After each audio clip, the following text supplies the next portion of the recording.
చేరుకుడి వచ్చిన మీ అందరికీ యేసుక్రీస్తు పేరిట శుభాభినందనాలు తెలియజేస్తాం. దేవుని యొక్క ప్రేమలో వీళ్ళరా జకరియా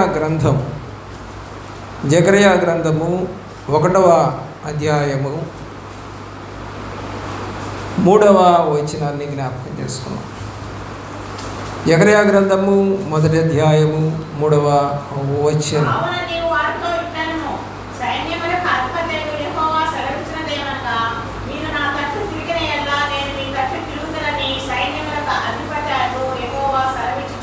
దేవుడు ఒక మాట చెప్తా ఉన్నాడు ఎస్కేల్ గ్రంథంలో.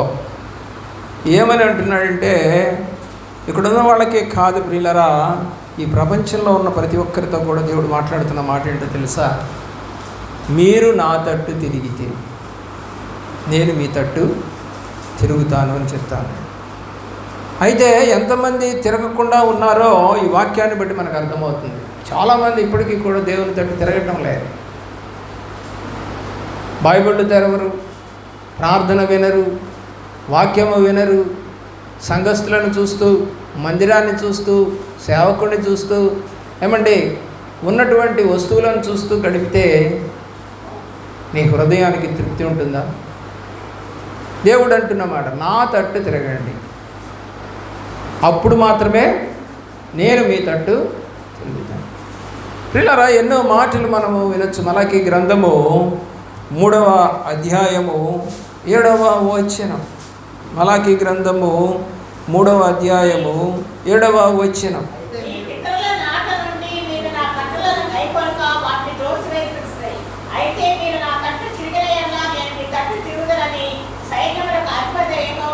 ఇప్పటి నుంచి కాదంట, ఎప్పుడో పూర్వకాలము నుంచి, పితరుల కాలము నుండి మీ తండ్రులు నా తట్టు తిరగలేదు, కాబట్టి మీరు అనేప్పటికీ నా తట్టు తిరగండి, నేను మీ తట్టు తిరుగుతానని. ఆలోచించేయండి, హోషేయ గ్రంథంలో కూడా ఎందుకు ఇన్ని పర్యాయాలు దేవుడు ఈ మాట చెప్తా ఉన్నాడో అర్థం చేసుకోండి. అంటే వాళ్ళు దేవుని తట్టు తిరగకుండానే దేశంలో ఇశ్రాయేలుగా ఉంటూ ఉండటానికి ఇష్టపడుతూ వచ్చారు. 12వ అధ్యాయం 6వ వచనం. 12వ అధ్యాయము 6వ వచనం.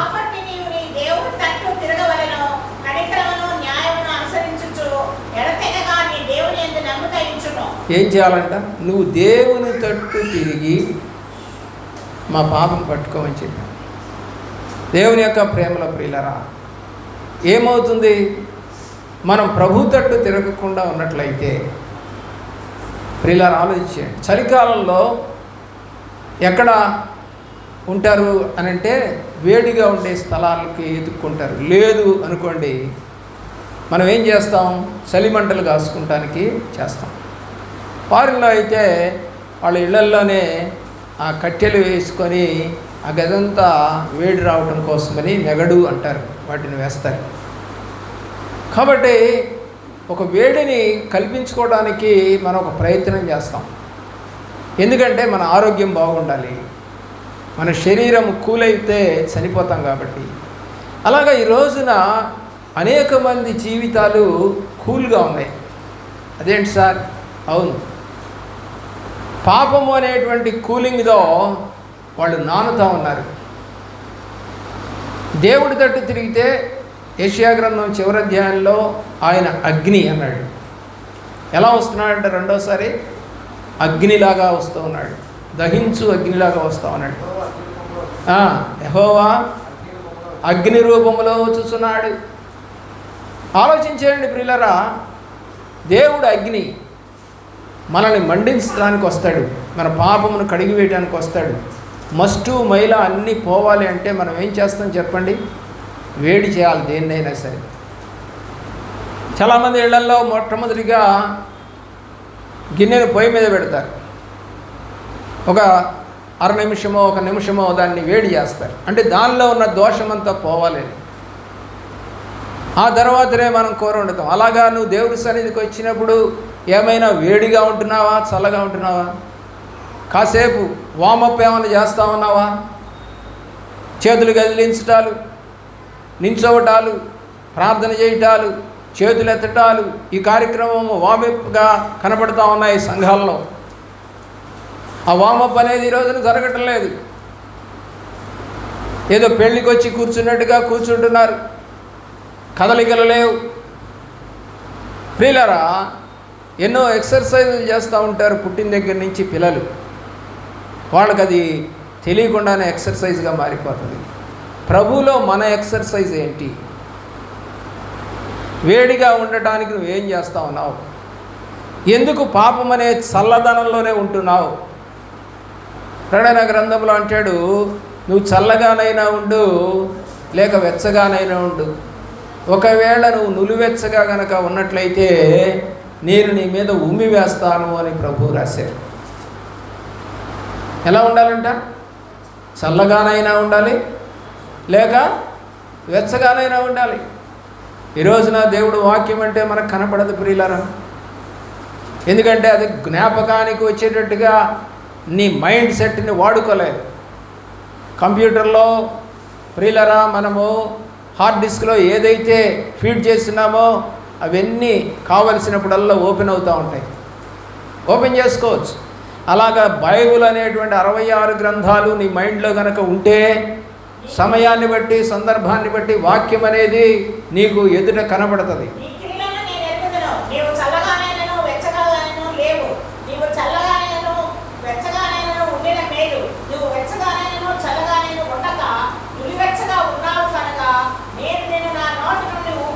దేవుడు చెప్తా ఉన్నాడండి ఆ మాట.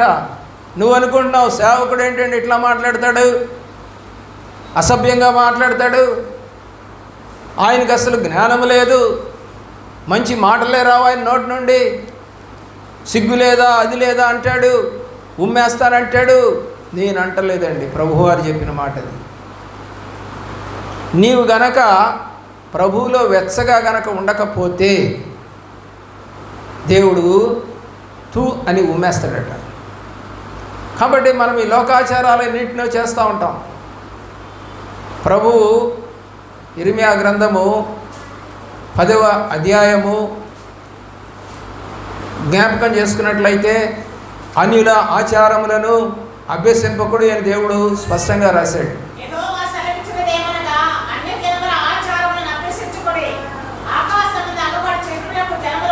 సూర్యుడికి చూసి దండం పెడతావా? చంద్రుడు చూసి దండం పెడతావా?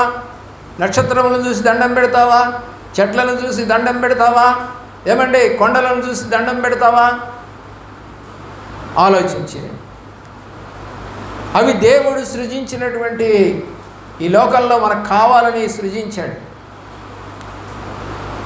కొండలలో నుంచి గనులను తవ్వుతారు, రకరకాలైనటువంటి ఖనిజాలు వాటిల్లో దొరుకుతాయి. జలములలో నుండి అనేకమైనటువంటివి మనకు లభిస్తాయి, చెట్ల నుండి అనేకమైనవి లభిస్తాయి. వాటన్నిటిని దేవుడు మన కొరకు ఇచ్చాడు. అవి మన కొరకు ఏర్పాటు చేయబడ్డాయి, అవి దేవుడు కాదు. కాబట్టి దేవుడు ఏమంటున్నాడంటే, మీరు నా తట్టు తిరగండి, నేను మీ తట్టు తిరుగుతాను. హోషేయ గ్రంథంలో 14వ అధ్యాయము 1వ వచనానికి వెళదాం. 14వ అధ్యాయము 1వ వచనం.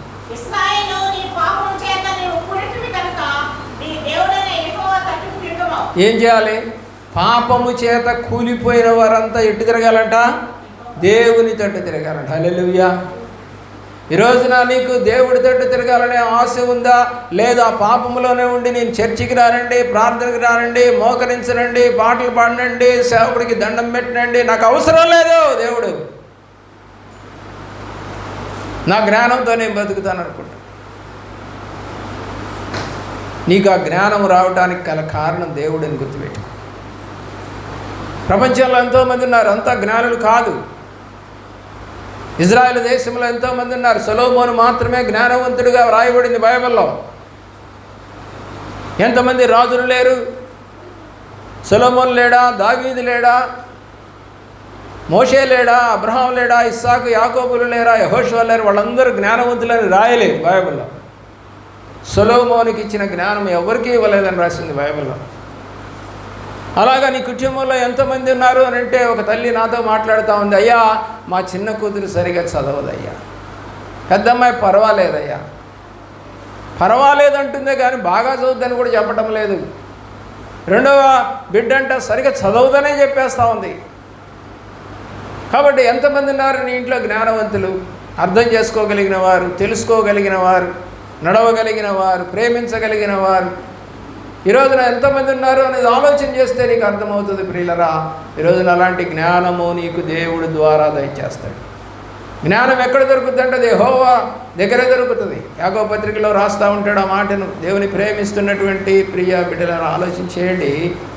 ఏమని కనపడుతుందంటే జ్ఞానము నీకు కొదవై ఉంటే, ఏమంట, జ్ఞానము నీకు ఎవరిని అడగలే. కాబట్టి నువ్వు ఎక్కడికి వెళ్తున్నావు? దేవుణ్ణి అడుగుతున్నావా? ఒక అతనికి అసలు చదివే రాదు. ఆయన బైబిల్ కొనుక్కున్నాడు, చదువుతానికి ఆశపడుతూ ఉన్నాడు, కానీ చదవలేకపోతున్నాడు. సేవకుడు చెప్పిన మాట ఒకటి విన్నాడట, జ్ఞానము లేని వారికి దేవుడు జ్ఞానం ఇచ్చును అని చెప్పేసి మాట విన్నాడట, అర్థం చేసుకున్నాడట. ఇక బైబిల్ ముందేసుకొని ప్రభువా నాకు ఇది చదివే జ్ఞానం దయచి. ఎక్కడ అక్షరముక్క చదవలేదు పాఠశాలకి వెళ్ళి. ప్రియులారా, మన దగ్గర కూడా వచ్చి పనిచేసేలాడు అతను దేవయ్య. అక్షరముక్క రాదు అతనికి. ప్రియులారా, ఇక్కడ కూర్చున్నటువంటి లూర్దమ్మకి అక్షరముక్క వచ్చేది కాదు. ఈ రోజున చక్కగా వాక్యం చదువుతుంది, పాటలు పాడగలుగుతుంది. దేవుడు జ్ఞానం ఇస్తాడు ప్రియులారా. ఆమె ఏ పాఠశాలకి వెళ్ళలేదు, ఎక్కడ చదువుకోలేదు. ప్రభు మీద ఆధారపడిన వారందరికీ కూడా, ఆయన తట్టు తిరిగిన వారందరికీ కూడా ఆయన దగ్గర ఏమేమైతే ఉన్నాయో అవన్నీ మనకు దయచేయగల దేవుడు. చాలామంది హిందూ దేవుడు అని మీరు చూస్తూ ఉంటారు. చూసినప్పుడు వాళ్ళు ఇట్లాగా చేయబెడతా ఉంటారు. వాళ్ళ చేతిలోని చెయ్యో వచ్చినట్టుగా కనపడతా ఉంటాయి ప్రజలకి. మన దేవుడు అట్లాంటి మాయలు మంత్రాలు చేసే దేవుడు కాదు. దేవుడు ఒకటే మాట చెప్పాడు, నువ్వు నా తట్టు తిరుగు, నీకు కావలసినవన్నీ నేను, God shall supply all your needs అని ఉంటుంది. దేవుడు ప్రతి అవసరమును తీర్చును అని రాసి ఉంటుంది. ఎవరు అమ్మ నాన్న అక్క చెల్లె నాకెవరు తీర్చలేదండి. మా అమ్మ నాన్నలు ఏమి నాకు తీర్చలేదు. నేను చదువుకుందామన్న చదువుకి నన్ను చదివించలేదు. నేను వెళదామన్న పోస్టుకి నేను వెళ్ళలేకపోయాను. మరి వారు చనిపోయారు. అయితే నన్ను ఏమీ చేయకుండా చనిపోయారు మీరు, నాకేమి ఇచ్చారని నేను వాళ్ళని నిందించను. ఎందుకంటే వాళ్ళ ద్వారా ఈ భూమి మీదకి నేను వచ్చాను. కాబట్టి బైబిల్ సెలవిస్తూ ఉంది, తల్లిదండ్రులను సన్మానించమని రాస్తుంది. వాళ్ళు ఎలాంటి వారైనా సరే, నా కోరికలు తీర్చని వారైనా సరే, వారికి పాదాభివందనం చేయవలసిందే నేను, వారిని గౌరవించవలసిందే నేను, వాళ్ళని ప్రేమించవలసిందే నేను, వాళ్ళని అభిమానించవలసిందే నేను, వారి కొరకు నేను శ్రమ పడవలసిందే.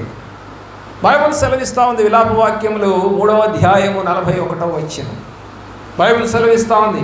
విలాప వాక్యములు 3వ అధ్యాయము 41వ వచనం. దేవుని తట్టు నీ హృదయమును నీ చేతులను ఎత్తవలను అని రాస్తుంది. చదవండి. 3:41.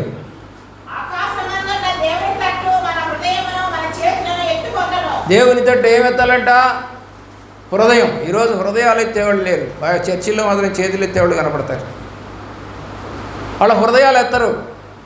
వాళ్ళ హృదయంలో ఉన్న పాపాన్ని బయటికి తీసుకురారు. కాబట్టి దేవుడు అంటే ఏమన్నాడు? హృదయమును అలాగే చేతులను ప్రభువు వైపు తిప్పండి. 5వ అధ్యాయము 21వ వచనం. 5వ అధ్యాయము 21వ వచనం. అయ్యా, మేము తిరగలేకపోతున్నాం, మేము పాపంలో పడిపోయాం, అక్రమంగా జీవిస్తున్నాం, నన్ను తిప్పయ్యా, నన్ను తిప్పయ్యా అని బతిలాడుకుంటున్నాడట. నువ్వు తిప్పయ్యా నన్ను. ఎంతమంది అడుగుతున్నారు మీ ఇళ్ళల్లో? వాళ్ళు అమ్మా మందిరం తట్టు తిరిగి ప్రార్థన చేద్దాం అనేవాళ్ళు ఉన్నారా? లేరు. టీవీకి దండం పెట్టిందంట. ఎందుకంటే సరిగా సౌండ్ రావట్లేదంట, సరిగా బొమ్మ రావట్లేదంట. ఆమె సిలువ వేసిందంట, 3 సిలువలు వేసంట. ఈ చివర ఒకటి, ఆ చివర ఒకటి, మధ్యలో ఒకటి సిలువ వేసి ఆమె అంటుందంట, అయ్యా ఏసయ్యా టీవీ బాగా వచ్చేటట్టు చేయ, సౌండ్ బాగా వచ్చేటట్టు చేయ. నువ్వు ఎట్లున్నావు? నీ పద్ధతి ఎట్లా? ఎవరు నేర్పారో కానీ ఈ పద్ధతి ప్రియులారు నాకైతే తెలియదు. టీవీలకి ప్రార్థనలు, ఫ్రిడ్జ్లకు ప్రార్థనలు, కార్లకి ప్రార్థనలు, మనిషికి ప్రార్థనలు పోయాయి. వాటికి ప్రార్థన చేస్తే అయ్యా అని వింటాయండి? అవి వస్తువులు వింటాయా అవి? లేదు. పాస్టర్ గారికి డబ్బుల కోసమే ఇదంతా ప్రవేశపెట్టారు. చేయలేదనుకోండి ఈయనేం పాస్టర్ అంటారు. ఒక ఆమెకి నేను ఫ్రిడ్జ్ కొనుక్కుంటే అయ్యగారు మీరు రండి అంది. సరే వెళ్ళిన తర్వాత అందులో కూల్ డ్రింకు ఒక మంచినీళ్ళు బాటిల్ పెట్టింది. ముందే పెట్టేసింది. ఆన్ చేసేసే ఉంది అది. అయ్యగారు మొట్టమొదట ఈ ఫ్రిడ్జ్లో నీళ్లు మీరు తాగండి, ఈ కూల్ డ్రింక్ మీరు తాగండి, ఎప్పుడో 15 ఏళ్ళు 20 ఏళ్ళ క్రితంలేండి ఇదంతా అని చెప్పేసి ఇస్తా ఉంటే, అమ్మ ఓపెన్ చేశారు, ఆన్ చేసి ఉంది, ఇంకా దీనికి నేను ప్రార్థన ఏం చేయమంటావు? చేయండి అయ్యగారు. 500 రూపాయలు ఇచ్చింది. అయితే నేను చెప్పాను, అమ్మా ఫ్రిడ్జ్ ఏమి ప్రార్థన వినదు, నువ్వు కనుక జాగ్రత్తగా ఉండకపోతే ఫ్రిడ్జ్ పాడైపోతుంది. ఫ్రిడ్జ్ తప్పేం లేదు, నాకు ప్రార్థన చేశారు నేను జాగ్రత్తగా నడవాలనేమో అనుకోదు అది. గుర్తుపెట్టుకో. ఎంతోమంది కార్లకి ప్రార్థనలు చేయించుకొని పోతూ ఉంటారు, పోతూనే యాక్సిడెంట్లు అయిన వాళ్ళు ఎంతోమంది. ప్రియులారా, ఒక 2 నెలలేమో పనిచేసింది ఫ్రిడ్జ్. ఆ ఫ్రిడ్జ్ పనిచేసిన తర్వాత చెడిపోయింది, పని చేయట్లా. ఆ తల్లి అంటా ఉందంట, పాస్టర్ గారు ప్రార్థన చేసినా పని చేయట్లా. పాస్టర్ గారు ప్రార్థన చేస్తే పని చేస్తుందా ఆ ఫ్రిడ్జ్? అంటే చివరికి ఎవరి మీద నెడతా ఉన్నారు? పాస్టర్ గారి మీద నెడతావా? కాబట్టి నువ్వు ఎవరితోటి తిరగట్లేదు చెప్పు? దేవునితోటి తిరగట్లేదు. ఆలోచన చేయవలసిందిగా కోరుతాం. నీ యొక్క హృదయము, నీ చేతులు నీ దేవునితోటి తిరగాలి. ఇర్మియా గ్రంథం 15వ అధ్యాయం 19వ వచనం. ఇర్మియా గ్రంథము 15వ అధ్యాయము 19వ వచనం.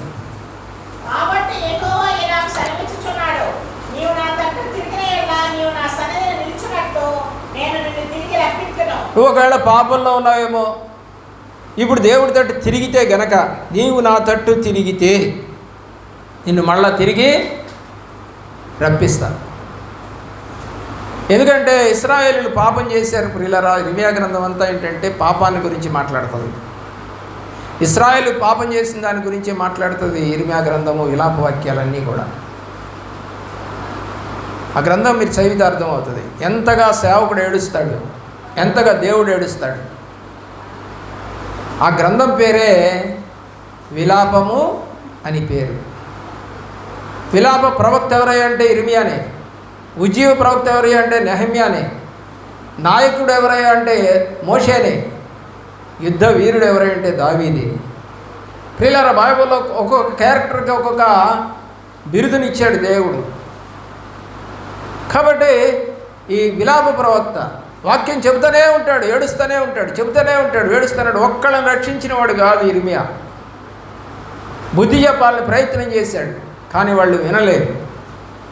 70 సంవత్సరాల పాటు వాళ్ళు బబులోను చెరలోనికి వెళ్ళిపోయారు. ఆ సందర్భంలో చెబుతా ఉన్నాడు, మీరు అక్కడికి వెళ్ళి మేము పాపం చేశాం ప్రభువా, మా తప్పైపోయింది ప్రభువా అని కనుక నువ్వు ప్రార్థన చేస్తే మళ్ళా నేను తిరిగి రప్పిస్తాను. జరిగిందా ఇది? దానియేలు గ్రంథం 9వ అధ్యాయం. దానియేలు గ్రంథం 9వ అధ్యాయంలో ఇర్మియా గ్రంథంలో రాసిన మాటలను జ్ఞాపకము చేసుకొని దానియేలు గోనెపట్ట కట్టుకొని ఉపవాసం ఉండి తన దేవునికి ప్రార్థన చేసెను. చదవండి.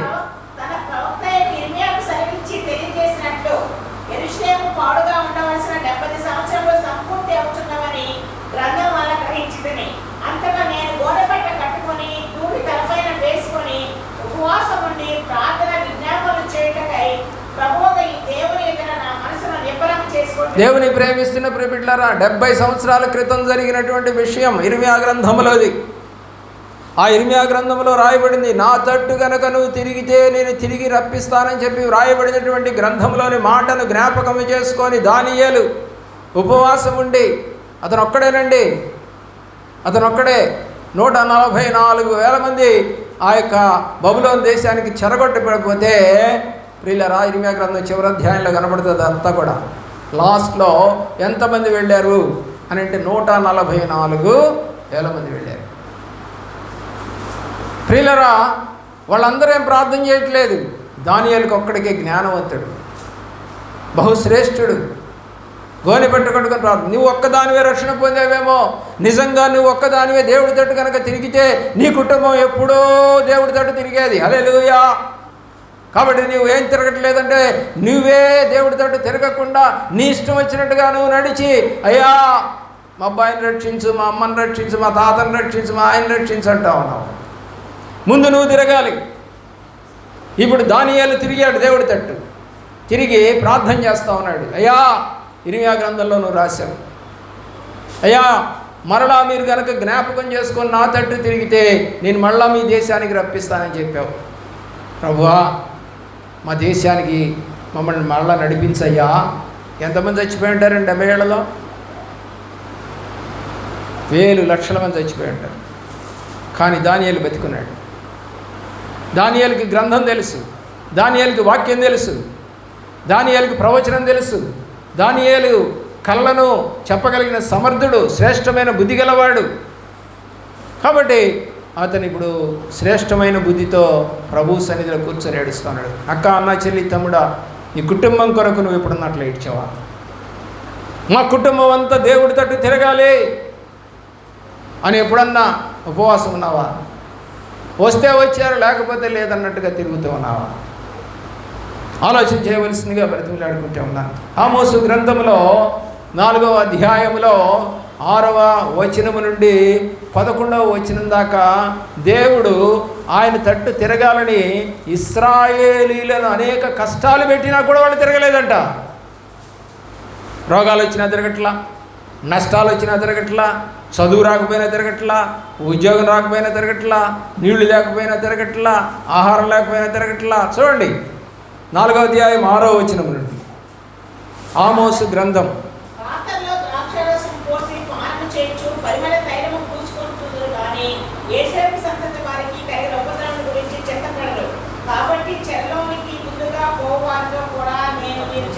ఆమోసు గ్రంథము 4వ అధ్యాయము 6వ వచనం అని 3 సార్లు చెప్పినా కూడా పాత వాక్యం చదువుతున్నారు.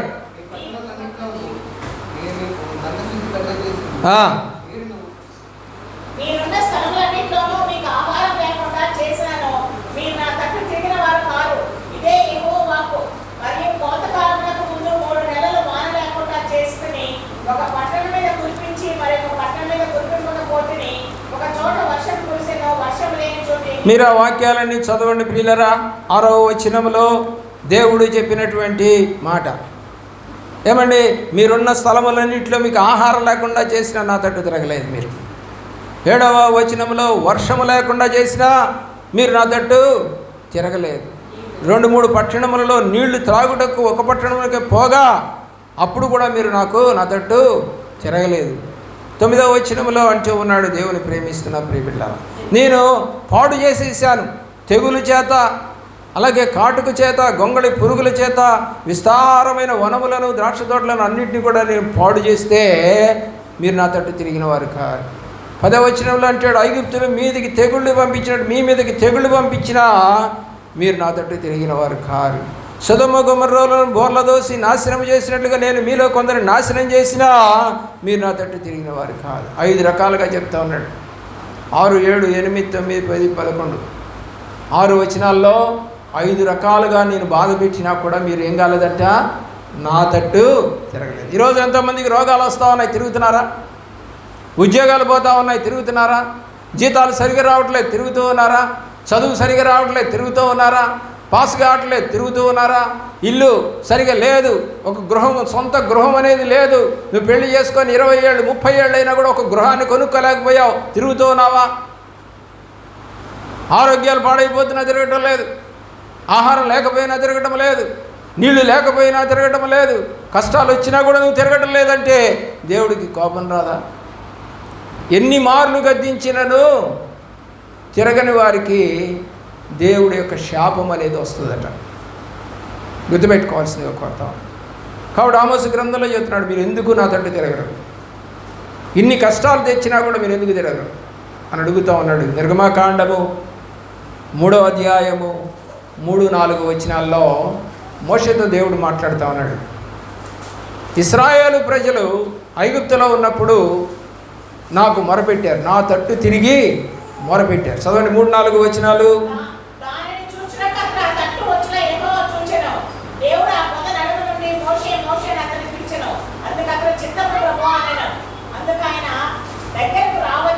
దేవుడు చెప్తా ఉన్నమాట, పొద తట్టు తిరిగాడు, కాలుతా ఉంది కానీ చెట్టు మాత్రం కాలిపోవాలి, మంట అయితే వస్తూ ఉంది. ఇదేంటో వింతగా ఉంది అని చెప్పేసి అడుగులేసి దగ్గరికి పోదామని చూస్తూ ఉంటే దేవుని ప్రేమిస్తారు పిల్లలు. దేవుడు అంటున్నాడు, దగ్గరికి రావద్దు, ఇది పరిశుద్ధ స్థలం, కొండ మీదండి పరిశుద్ధ స్థలం, కాబట్టి నీ చెప్పులు విడిచిపెట్టు. దేవుణ్ణి వాడుకోవాలనుకున్నప్పుడు, దేవుడితో తిరగటానికి ఏదో ఒక అద్భుతాన్ని కూడా చేసి ఆయన మనుషుల్ని తిప్పుకోగలడు. ఆలోచించవలసిందిగా కోరుతాను. చాలామంది సాక్ష్యాలు చెప్తూ ఉంటారు, నేను పాస్టర్ గారితో ప్రార్థన చేయించుకున్నాను, రోగం తగ్గింది, అందుకని ప్రభువుని నమ్ముకున్నానంటారు. మరి సరిగా నడుస్తున్నావా? ఉద్యోగం లేదు, ఉద్యోగం వచ్చింది, మరి ప్రభువుని నమ్ముకున్నానంటారు. నువ్వు సరిగా నడుస్తున్నావా? ఏమండి, చదువు రావట్లేదు, ప్రభువుని నమ్ముకున్నాం, పాస్ అయ్యాం, మంచి మార్కులు వచ్చినాయి, మరి ప్రభువుని నమ్ముకొని రక్షణలో నడుస్తున్నావా? ఒక తల్లి ప్రార్థన చేస్తూ ఉంది, ప్రభువా ఇప్పటికి 15 ఏళ్ళు 20 ఏళ్ళు అవుతుందయ్యా, 25-30 వేలు కట్టాం, ఆ ఇల్లు ఇంతవరకు మా చేతికి రాలేదయ్యా, ఇదిగో తాళాలు ఇస్తున్నామని చెప్పేసి ఇవ్వకుండా పోయారయ్యా, అయ్యా ఆ ఇల్లు వచ్చేట్టు చేయయ్యా, పాస్టర్ గారు మీరు కనుక ఆ ఇల్లు వచ్చేట్టు చేస్తే మీకే ఇస్తానందంట. ఏమి ఇస్తామమ్మా అనంట.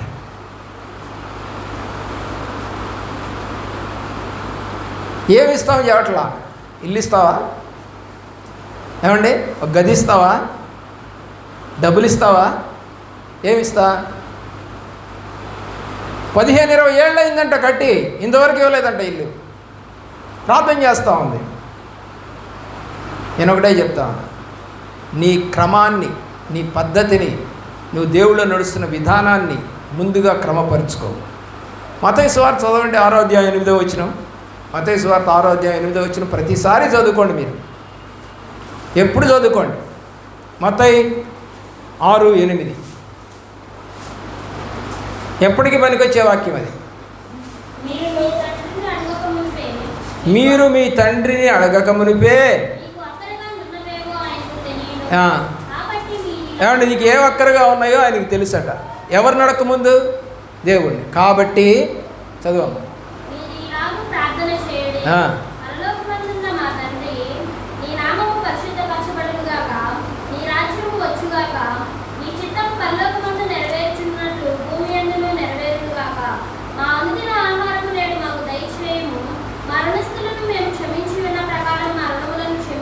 ఏమంటే ఇందులో ఎక్కడన్నా ఇల్లు ఇమ్మని రాసిందా?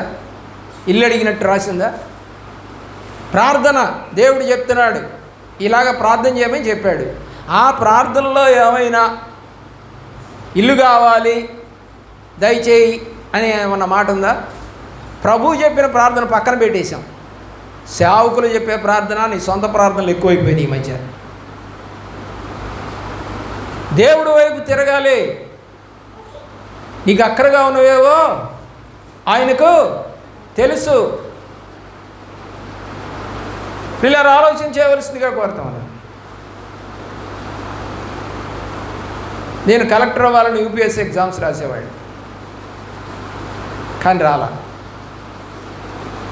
పిల్లలు ఆలోచించి లెక్చరర్ కావాలని ఎంఏ ఫస్ట్ ఇయర్ చదివాను, సెకండ్ ఇయర్ డిస్కంటిన్యూ అనుకోండి. ఎంఏ లెక్చరర్ అవ్వాలి, ప్రొఫెసర్ అవ్వాలని ఆశ ఉండేది, అది లేదు. గ్రూప్ 1 పరీక్షలు రాసి ఒక ఆఫీసరు పోస్ట్ సంపాదించాలని ఉండేది ఆశ. ఎందుకంటే మా అమ్మ వాళ్ళంతకీ జీబు ఉండేది చక్కగా, ఆ జీబుకి జమాన్లు ఉండేవాళ్ళు, డ్రైవర్లు ఉండేవాళ్ళు, మమ్మల్ని ఎక్కడికి కావాలంటే అక్కడికి తీసుకెళ్ళేవాళ్ళు. ఆఫీస్కి వెళ్ళాలన్నా కూడా జీబే, క్యాంప్కి వెళ్ళినా కూడా జీబే. పిల్లరా మేము కూడా అంత హోదాతో బతకాలని అనుకునేవాడు. ఎందుకంటే చిన్నప్పటి నుంచి వాళ్ళ దగ్గర పెరిగి ఉన్నాను కాబట్టి, ఆఫీసుల్లో వాళ్ళని చూశాను కాబట్టి. నాకెందో ఒక 10 మంది ఉండాలి, మంచి ర్యాంకుతో ఉండాలి, అనేక ప్రజలు వచ్చి తమ విన్నపాలు చెప్పుకుంటూ ఉంటే ఆ విన్నపాలన్నింటినీ నేను ఆలకించి వాళ్ళకి సహాయం చేయాలి అనే ఆశ ఎక్కువగా ఉండేది. కానీ దేవుడి ఉద్దేశం ఏంటో తెలియదు. కానీ ఆ స్థాయి నీకు వద్దులే అని చెప్పేసి అమ్మానాల్ని ఒకే నెలలో చంపేసి చివరికి నన్ను ఈ ఉద్యోగం కూడా మానేశానండి. యాక్చువల్గా నేను దరిదాపు 6 నెలల పాటు ఉద్యోగంకి వెళ్ళకపోతే మమ్మల్ని టెర్మినేట్ చేసేస్తారు ఉద్యోగంలో నుంచి, వితౌట్ నోటీస్ కదా. అలాంటప్పుడు కూడా దేవుడు సహాయం చేశాడు. ఫైర్ డిపార్ట్మెంట్లో వచ్చింది, ప్రియులారా, టైపిస్ట్గా వచ్చింది, ఆ తర్వాత వార్డెన్గా వచ్చింది. అనేక ఉద్యోగాలు నాకు వచ్చినా కూడా నేను వెళ్ళలేదు. ఎందుకో దేవుడు ఈ ఉద్యోగంలోనే ఉంచాడు, సేవ చేయడానికి పనికొస్తుంది అనుకున్నాడు ఏమో. ప్రియులారా, ఆలోచించేయండి. నీ తలంపులు వేరు, దేవుని తలంపులు వేరు. మీ తలంపుల కన్నా దేవుని తలంపులు ఉన్నతంగా ఉంటాయని రాసింది బైబిల్లో. ఒకవేళ అలాంటి ఉద్యోగం వస్తే లంచాలు తీసుకుంటూ గొప్ప గొప్పగా 4-5 అపార్ట్మెంట్లు కొనుక్కుంటూ కొడుకోటి, కూతురుకోటి, భార్యకోటి, భర్తకోటి పెట్టుకొని విలసలితో ఆయనకేమండి ప్రజల చేత చెప్పించుకునేవాడినేమో, కానీ పాపములో ఉండేవాడిని. ప్రియులను ఆలోచన చేయవలసిందిగా కోరుతా ఉన్నారు. దేవుడు మార్గములు, నిర్ణయాలు 33వ అధ్యాయం నిర్గమాకాండంలో చదవండి. 33:8 వచనం. 33వ అధ్యాయము 8వ వచనం. మోషే ఆ గుడారమునకు వెళ్ళినప్పుడు ప్రజలందరూ లేచి ప్రతివాడు తన గుడారపు ద్వారమందు నిలిచి అతడు ఆ గుడారములోకి పోవు వరకు అతని వెనుక తట్టు నిదానించి చూచుండెను. ఏమైందంట? భయం అండి. సేవకుడు అంటే భయం, గుడారం అంటే భయం. ఈరోజు మందిరం అంటే భయం ఉంది ఎవరికన్నా? మన ఇష్టం వచ్చినట్టు వస్తాం, మన ఇష్టం వచ్చినట్టు ఆడుకుంటాం, మన ఇష్టం వచ్చినట్టు గంతులు వేస్తూ ఉంటాం. చర్చెస్లో ఆడుకుంటూ ఉంటారు చాలామంది స్త్రీలు, పురుషులు సరదాగానే ఉంటారు తప్ప చర్చిలో భయభక్తులతో ఏమి ఉండరు. కారణం ఏంటంటే దేవుడు అంటే భయం లేదు. గుడారములోనికి వెళుతున్నాడు మోషే, ఆయన్ని చూడలేక ఆయన వెనక తట్టు చూస్తూ ఉన్నారు. ఆయన దేవుడి దగ్గర ప్రార్థన చేసి వచ్చినప్పుడు ఆయన ముఖమును చూడలేక ఇశ్రాయేలు సంఘము భయభ్రాంతులుగా ఉన్నటువంటి సమయంలో ముఖానికి ముసుగేసుకొని ఉన్నాడు మోషే. వెలుగుతుందంట ఆయన ముఖం. ప్రార్థన నుంచి నువ్వు ఇంటికి వెళ్తున్నావు, రుసరుసలు, కొట్లాటలు, అబద్ధపు మాటలు, పొగరుబట్టిన మాటలు, అతిశయపు మాటలు, లెక్కలేని మాటలు, ఎన్ని మాట్లాడుకుంటున్నావు? అడుగు బయట పెట్టగానే భయం ఉన్నదా? దేవుడి సన్నిధికి వెళ్ళొస్తున్నామనే భయం నీకు ఉన్నదా? దేవుడు అంటే ఉన్నాడు, దేవుని ప్రేమిస్తున్నటువంటి ప్రియబిడ్డలారా. యెహోషువ గ్రంథము 24వ అధ్యాయం 23వ వచనం. యెహోషువ గ్రంథం 24:23. యెహోషువ గ్రంథం 24:23వ వచనం.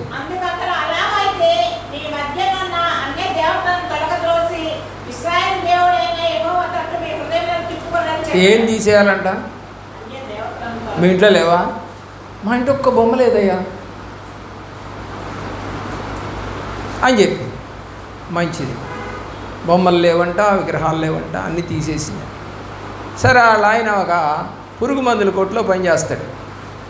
ఆ పురుగు మందు కొట్లో వాళ్ళు వెంకటేశ్వర బొమ్మతో ఉన్నటువంటి పెద్ద క్యాలెండర్ ఇచ్చారంట. సరే, ఆ క్యాలెండర్ పెట్టుకొని ఉన్నాడు ఇంట్లో. ఈ క్యాలెండర్ లేదండి, అడ్రస్ నాకు తెలీదు, అందుకని చెప్పేసి ఆ క్యాలెండర్ పెట్టినాడంటే అదంతా తీసేసి ఆ కింద ఉన్నటువంటి ముక్క పెట్టుకోవచ్చుగా. అడ్రస్సే కదా కావాల్సింది, క్యాలెండర్ ఎందుకు తగిలిచ్చా? నువ్వు ఎక్కడ పని చేస్తున్నావో అడ్రస్ నీకు చెప్పడం రాదు ఇంగ్లీష్లో, అది ఇంగ్లీష్లో ఉంది. ఓకే, అక్కడ వరకు కట్ చేసేసేసి దాన్ని పారేసేసి ఆ ముక్క ఉంచుకోవచ్చుగా, లేదా అతికించుకోవచ్చుగా దాని గోడకి. ఈ రోజున నీ జ్ఞానం ఎంత ఉందో ఆలోచించాయి. దేవుడు అంటున్నాడు, ఇతర దేవతల తట్టు తిరగకూడదు, వ్యర్థమైన దేవతల తట్టు తిరగకూడదు. చాలా విషయాలు బైబిల్లో ఉన్నాయండి. 20వ అధ్యాయము 6వ వచనం కూడా చదవండి. 20వ అధ్యాయము 6వ వచనం. లేవికాండం 20వ అధ్యాయం 6వ వచనం.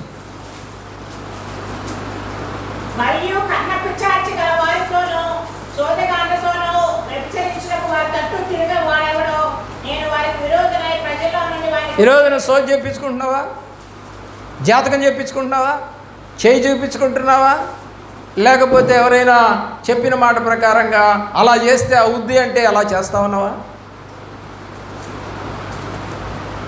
వాళ్ళని దేవుడు తోసేసాడు. నేను బడిలో ఉద్యోగం చేస్తూ ఉన్నప్పుడు నాగిరెడ్డి అనేటువంటి ఒక అతను ప్రార్థన చేయించుకోవడానికి వచ్చాడు. అతను దేవుడిని ఎరిగిన వాడు కాదు. అతని గుండెలో హోల్ పడిందంట, బతకడని చెప్పారంట. సరే ఎవరో చెప్పారంట అయ్యగారి దగ్గరికి వెళ్ళి ప్రార్థన చేస్తారని. బడిలోనే ఉన్నా, నేను హెడ్ మాస్టర్గా పనిచేస్తూ ఉన్న రోజులవి. వీళ్ళరా భయపడుతూనే ఎవరో తీసుకొచ్చారు నా దగ్గరికి. అతను తీసుకొస్తే ఎవరు పిల్లలు జాయిన్ చేయడానికి ఎవరైనా వచ్చారో అనుకున్నా. నేను కాదు. అతను పక్కనున్న అతను అంత వివరం చెప్తా ఉన్నాడు. నాకు చూసి భయపడుతూ ఉన్నాడు అతను, నాగిరెడ్డి అనే అతను. ఆ పక్కన అతను చెప్తా ఉన్నాడు, అయ్యగారు ఇది జరిగింది, చచ్చిపోతాడని చెప్పారు, ప్రార్థన చేయండి అన్నాడు. సరే ప్రార్థన చేద్దామని అనుకొని 2 మాటలు మాట్లాడే లోపే అతని హాఫ్ షర్ట్ వేసుకున్నాడు.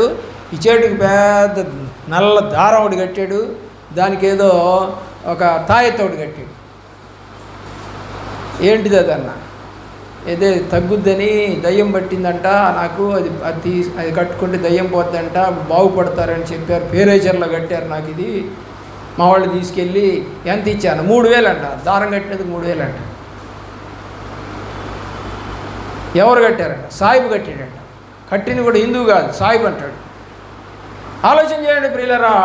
సరే ఇమీడియట్గా నేను చెప్పాను, దాన్ని కట్ చేసి అగ్గిపెట్టించి దాన్ని కాల్చేయి, మా బడి పక్కనే కాల్చేసి రా అని చెప్పి ఏమనుకున్నాడో ఏమో పోయి కాల్చేసి వచ్చాడు. పిల్లరా ఇప్పుడు ప్రార్థన చేశాను నేను అతను. ఏం చెప్తా ఉంది బైబిల్? సోద, కర్ణ పిశాచి, ఏమండి ఇలాంటివన్నీ ఏమి చేయకూడదు. మనుషులతోటి తిరగకూడదు, దేవునితోటి తిరగాలి. ఇప్పుడు ఏం జరిగిందంటే దేవుని ప్రేమించిన పిల్లారా, నేను ప్రార్థన చేసిన తర్వాత అతను బాగుపడ్డాడు, రక్షణ కూడా పొందాడు మన దగ్గర. ప్రియులారా దరిదాపు 15 ఏళ్ళు అయిపోయింది, 15-20 ఏళ్ళు అయిపోయింది.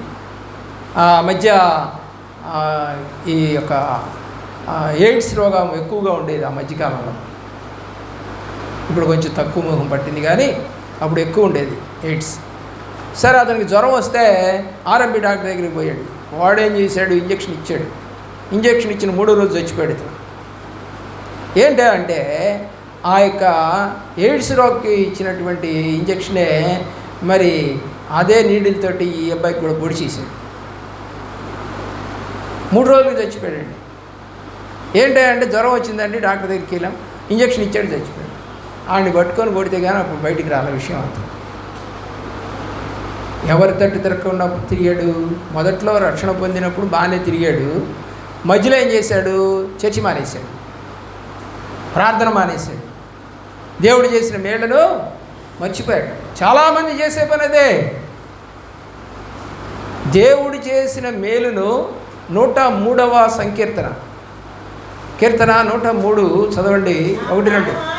నా ప్రాణమా యెహోవాని సన్నిధించుము,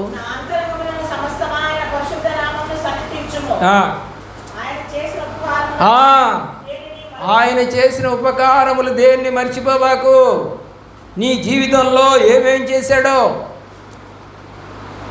ప్రతిదాన్ని గుర్తు చేసుకో, స్తుతులు చెల్లించు. ఎవరితో చెప్తుంది అది? నీ ప్రాణము. నువ్వు ఈ రోజున బ్రతికున్నావంటే చెప్పు, స్తుతి చెప్పు, నా తట్టు తిరుగు నువ్వు అని దేవుడు వాక్యం సెలవిస్తావు. ఈరోజున అలా తిరుగుతున్నావా? ఇచ్చేసామండి. ఆ రోజు చర్చిలో ప్రార్థన పెట్టామండి, అయిపోయింది. ఇంక మళ్ళీ గుర్తులేదా? ఫస్ట్ నువ్వు చేయాల్సిన ప్రార్థన, ఒంటరి ప్రార్థన చేసుకో, సంఘ ప్రార్థన చేసుకో, ఉపవాస ప్రార్థన చేసుకో. ఫస్ట్ దేవుడు చేసిన మేళ్ళన్నీ జ్ఞాపకం చేసుకోవాలి, స్తుతులు చెల్లించాలి. ఆ తర్వాత నీ స్థితి ఏంటి, నేను ఎలా నడుస్తున్నాను ప్రార్థన చేయాలి. ఆ తర్వాత సంఘ ప్రార్థనకి వెళ్ళాలి. నువ్వు సరి చేసుకోకుండా, నీకు చేసిన మేళ్లను గుర్తు చేసుకోకుండా, ఆ అమ్మను కాపాడు, ఈ అమ్మను కాపాడు, వీళ్ళని రప్పించు, వాళ్ళు రప్పించు అంటే ఎవరు రారు. ముందర సరి చేసుకో. మన సంఘంలో ఎప్పుడు కూడా మిమ్మల్ని సరి చేసుకోమని చెప్పేసి కొంత టైం ఇస్తాం మేము. ప్రార్థన చేసుకోండి. ప్రియులారా, ఎప్పుడైతే నువ్వు దేవుడితో తిరుగుతావో నీకేమొస్తుందంటే న్యాయాధిపతుల గ్రంథం 6వ అధ్యాయం 14వ వచనంలో 6వ అధ్యాయం 14వ వచనం న్యాయాధిపతుల గ్రంథం తొందరగా చదవండి. దేవుని యొక్క ప్రేమలో ఏంటంట, ప్రభువు తట్టు తిరిగితే ఏమొచ్చిందంట, అతనికి బలం వచ్చిందంట. హల్లెలూయా. ఈరోజు నువ్వు దేవుడి తట్టు తిరిగితే నీకు బలం వస్తుంది. నేనేం బలవంతుడిని కాదు, నాకు తెలుసు. నాకు ఆరోగ్యం లేదు, నాకు తెలుసు. నా బలహీనతలన్నీ నాకు తెలుసు. కానీ నేను యెహోవా తట్టు తిరిగితే ఆ బలం ఆయనే ఇస్తాడు. ఎక్కడ లేని బలం ప్రభువులో ఉంటే వస్తూ ఉంటుంది. అదే అన్యుల మధ్య ఉంటే లేదా దేవుడికి ఇష్టం లేని పనులు చేసే చోట నాకు బలం ఉండదు. అసలు నాకు అది చాలా తెలుసు. దేవుడికి ఇష్టం లేని ప్లేస్కి నేను వెళుతున్నానంటే నాలో బలం తగ్గిపోతూ ఉంటుంది. దేవుడికి ఇష్టమైన స్థలానికి వెళుతూ ఉంటే బలం పెరుగుతూ ఉంటుంది. దేవుని ప్రేమిస్తున్నావా? మీ హృదయములను ఆయన తట్టు త్రిప్పి ఆయనను సేవించండి. మొదటి సమూయేలు గ్రంథం 7వ అధ్యాయం 3వ వచనం. 7వ అధ్యాయం 3వ వచనం.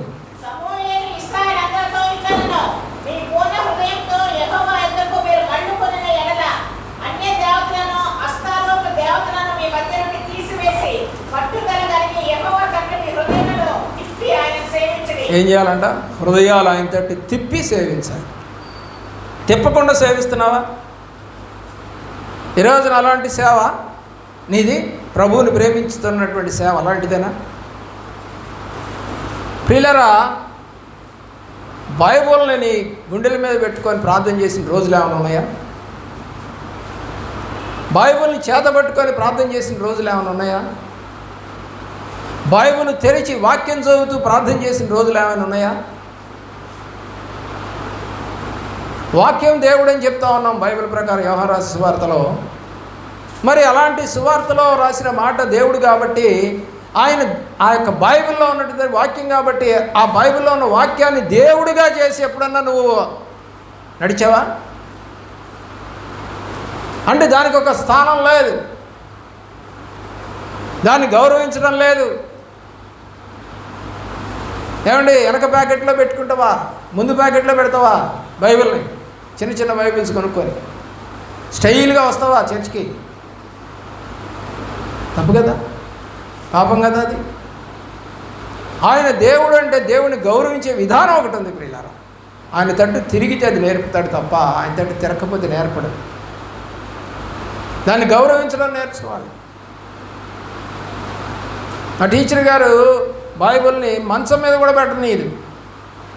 ఈ మంచం మీద పెట్టద్దు నువ్వు బైబిల్ అంటే. కర్మంజాలు బైబిల్ బ్యాగ్ తీసుకెళ్ళి పెట్టినా కూడా ఒప్పుకోదా, ఇక్కడ పెట్టద్దు. అది మనం పడుకునేటువంటి స్థలం, అక్కడ పెట్టబారు. పరిశుద్ధత కావాలి నీకు. దేవుడితో తిరిగితేనే వస్తుంది ఆ పరిశుద్ధత. దేవుడు అంటున్నాడు, ఆ పొద తట్టు తిరగగానే వెళదామని చెప్పేసి ప్రయత్నం చేస్తూ ఉన్నాడు మోషే. కానీ దేవుడు అంటున్నాడు, ఆగు, చెప్పులు వేసుకొని వస్తున్నావేంటి? తీ చెప్పులు. పరిశుద్ధత కలిగిన దేవుడు ఆయన తట్టు తిరిగే వారికి పరిశుద్ధతని నేర్పుతాడు. ఆయన నేర్పుతాడు దేవుని యొక్క ప్రేమలో. ఇంకొక మాట చదివి నేను ముగిస్తానండి. దేవుని యొక్క ప్రేమలో యెషయా గ్రంథం 38వ అధ్యాయము 2-3 వచనాలు. యెషయా గ్రంథము 38వ అధ్యాయము 2-3 వచనాలు. హిజ్కియా గురించి రాయబడింది ఇక్కడ. ఆ పై మాటలు ఏముంటుందంటే, యెషయా వచ్చి నువ్వు చనిపోబోతున్నావు, నువ్వు ఇంటిని చక్కబెట్టుకోమని చెప్పాడు. ఇప్పుడు చదవండి.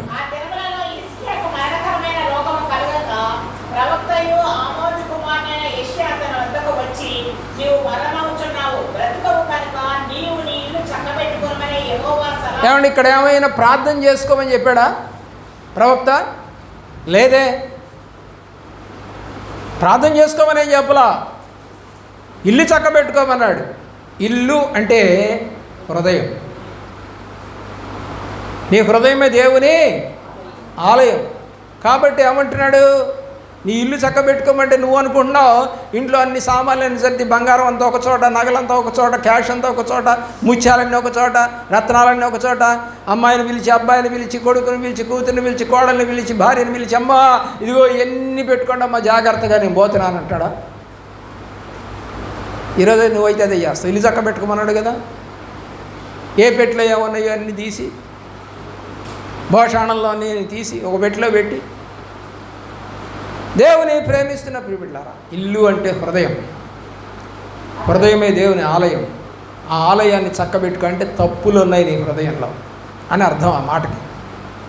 ఇప్పుడు అతను ఏం చేశాడంటే గోడ తట్టు తిరిగి అతను తన ముఖమున గోడ తట్టు తిప్పుకొని, యెహోవా యథార్థ హృదయుడై సత్యముతో నీ సన్నిధిని నేను ఎట్లు నడుచుకొంటినో, నీ దృష్టికి అనుకూలముగా సమస్తమును నేను ఎట్లు జరిగించుదునో కృపతో జ్ఞాపకం చేసుకోమని హిజ్కియా కన్నీరు విడుచుచు యెహోవాకు ప్రార్థింపగా. చూడండి, అన్నీ కూడా ప్లస్లే ఉన్నాయి అతనిలో.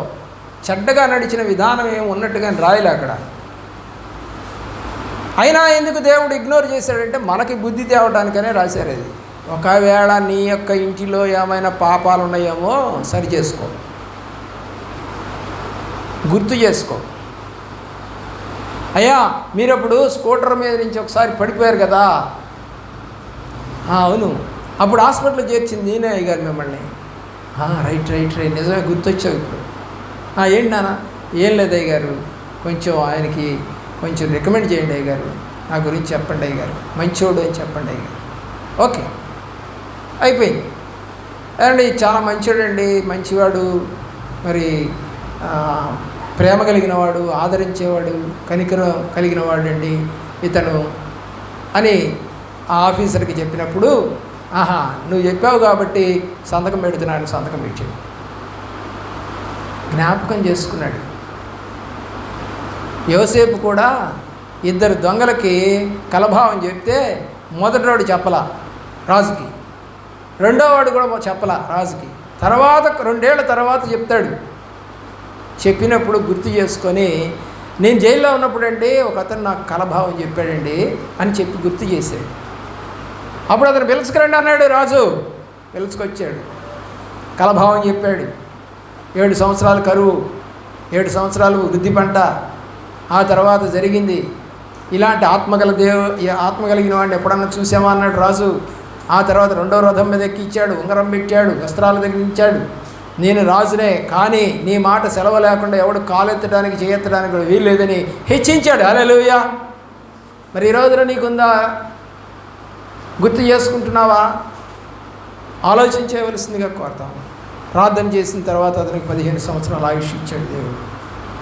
నాకు చచ్చిపోయాడు లెక్క ప్రకారం. సరి చేసుకోకపోతే చచ్చిపోయాడు.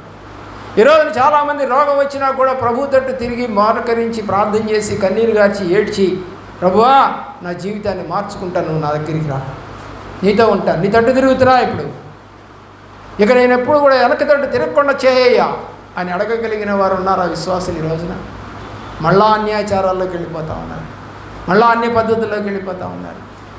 ఆమె చెప్పిందండి, ఏమి చెప్పిందండి, మా ఆయన చెప్పాడండి, మా బంధువులు చెప్పారండి, ఇలా చేయకపోతే నష్టం జరుగుద్దంట అని.